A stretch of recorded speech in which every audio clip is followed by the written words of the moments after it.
답답하시죠? 어제 판결 어떻게 보셨습니까? 그래도 우리가 도대체 이 판결이 어떻게 됐는지, 뭐가 잘못됐는지는 정확히 알아야 되지 않겠습니까? 네, 그래서 어제 밤잠을 못 자고 여러분께 그래도 최대한 쉽게 설명해 드리려고 준비를 해왔는데 잠시 들어주시겠습니까?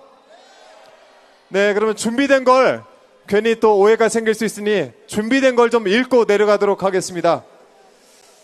이재명 대표의 공직선거법 1심 판결이 난 지 이제 하루가 지났습니다. 하지만 선거 때 느꼈던 그 참담한, 여러분도 함께 느끼고 계시죠? 윤석열 정권의 정치검찰이 왜곡하고 날조한 기소 내용, 거기에 의존한 이번 판결은 도저히 저는 납득을 할 수가 없습니다. 지금부터 1심 판결 내용에 어떤 오류가 있었는지 자세하게 설명을 해드리겠습니다. 쟁점은 크게 두 가지입니다. 이번 판결에서는 이재명 대표가 해외 출장 기간 중에 김문기와 골프를 치지 않았다는 것이 허위 사실이다 라고 판단을 했습니다. 그런데 가장 큰 문제는 이재명 대표는 김문기와 골프를 쳤다 안 쳤다 이야기를 한 적이 없습니다. 이재명 대표는 채널A 방송 이재명의 프로포즈 청년과의 대화에 출연해서 국민의힘 박수영 의원이 올린 사진이 조작된 것이다 라는 사실을 확인해 준 것뿐입니다. 2021년 12월 박수영 의원은 이재명 대표를 포함해 10명이 찍힌 단체 사진에서 4명 부분만 도려내서 마치 4명이 친한 사이라서 골프를 친 것처럼 조작한 사진을 본인의 SNS에 올렸습니다. 하지만 이 사진은 원래 골프와 전혀 무관한 단체 사진이었고, 이재명 대표는 이에 대한 팩트 체크를 했던 것입니다. 그런데 이번 판결은 해당 발언을 그대로 판단하지 않고 경위, 목적 등을 추측해서 이재명 대표가 하지도 않은 발언을 거짓이라고 판단을 했습니다. 여러분 동의하시겠습니까? 이 부분에? 동의가 안 되시죠? 자기가 하지도 않은 말에 대해서 허위로 판단을 받은 것입니다. 두 번째는 백현동 부분입니다. 이번 판결은 경기도지사였던 이재명 대표가 2021년 10월 국회 국정감사장에서 증인으로 출석해 했던 발언이 허위 사실이다라고 판단을 했는데요. 이 역시 검찰이 이재명 대표 발언을 악의적으로 편집하고 왜곡한 것을 그대로 인정한 것입니다. 즉 이재명 대표가 실제 하지도 않은 말을 만들어서 유죄로 판단해 버린 셈입니다. 자세히 살펴보겠습니다. 이명박 박근혜 정부 당시 공공기관의 지방 이전과 공공기관이 떠난 부지의 용도 변경 매각은 국가 시책이었습니다. 성남시에는 이전 대상 공공기관이 5개 있었어요. 그런데 성남시장으로 재직했던 이재명 대표와는 이와 관련한 상황을 국정감사장에서 국회의원들의 질문을 받고 사실대로 설명을 한 것입니다. 이재명 대표는 식품연구원 등 5개 공공기관 부지에 대해서 혁신도시법상 의무조항과 이에 근거해서 직무유기 등을 문제 삼겠다는 국토부의 협박이 있었는데, 성남시는 조금만 반영을 해서 주겠다라는 방침으로 기자회견까지 했고, 그 결과 5개 공공기관 부지의 매각이 몇 년간 안 되고 있었다라는 취지로 발언을 하면서 정작 백현동 부분은 마지막에 언급을 했습니다. 이재명 대표는 나머지 백현 이 부분은 아파트 분양하겠다라고 해서 저희가 해주지 않고 버티다가 국토부가 식품연구원만 별도로 협조 요구 공문을 보냈는데, 그것은 법률에 의한 요구여서 어쩔 수 없이 용도 변경을 해줬다라고 말합니다. 그런데 여러분, 이번 판결은 검찰이 중간 발언 내용은 쏙 빼먹고 짜집기한 내용을 그대로 인정한 판단이었습니다.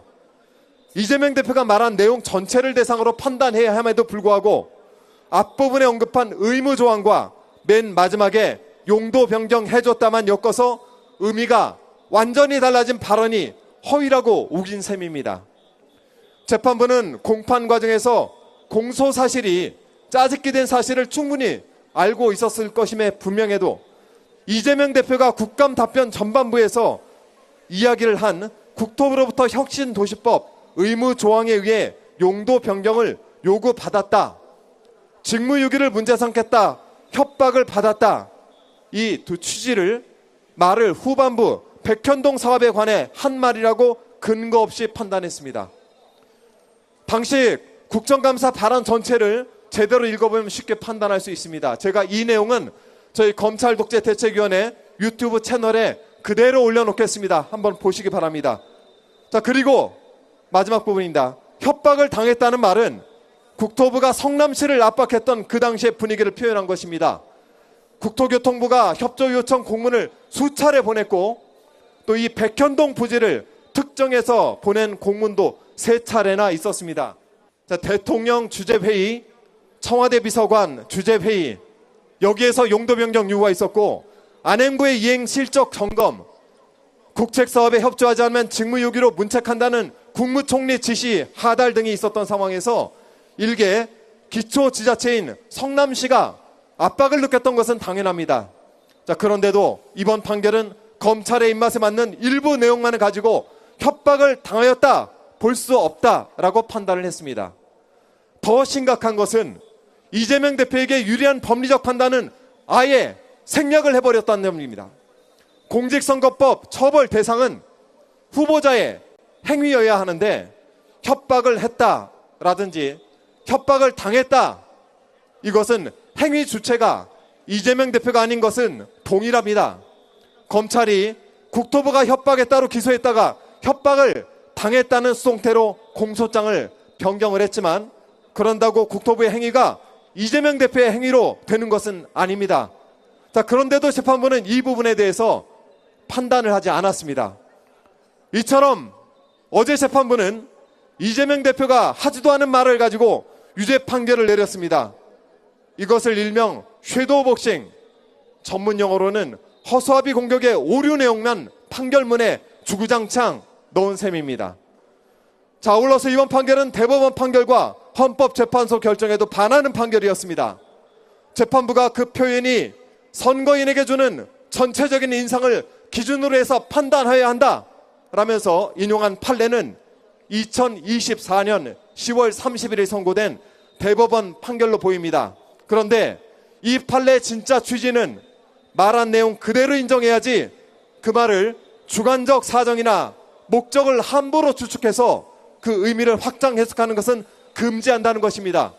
즉 어제 판결처럼 판단해선 절대 안 된다는 것입니다. 여러분, 또한 헌법재판소는 해당 공직선거법 조항의 행위는 후보자의 자질 능력과 관련된 것으로 한정된다고 결정한 바 있는데 이번 판결에서 이재명 대표를 유죄로 판단한 부분은 모두 이에 해당한다고 볼 수가 없습니다. 제가 지금까지 조금 길게 설명드렸지만 이 내용들이 동영상에 남을 것이고 저희 검찰독재대책위원회에서 오늘 설명드린 것을 조금 더 쉽게 설명해서 조만간 영상을 올리겠습니다.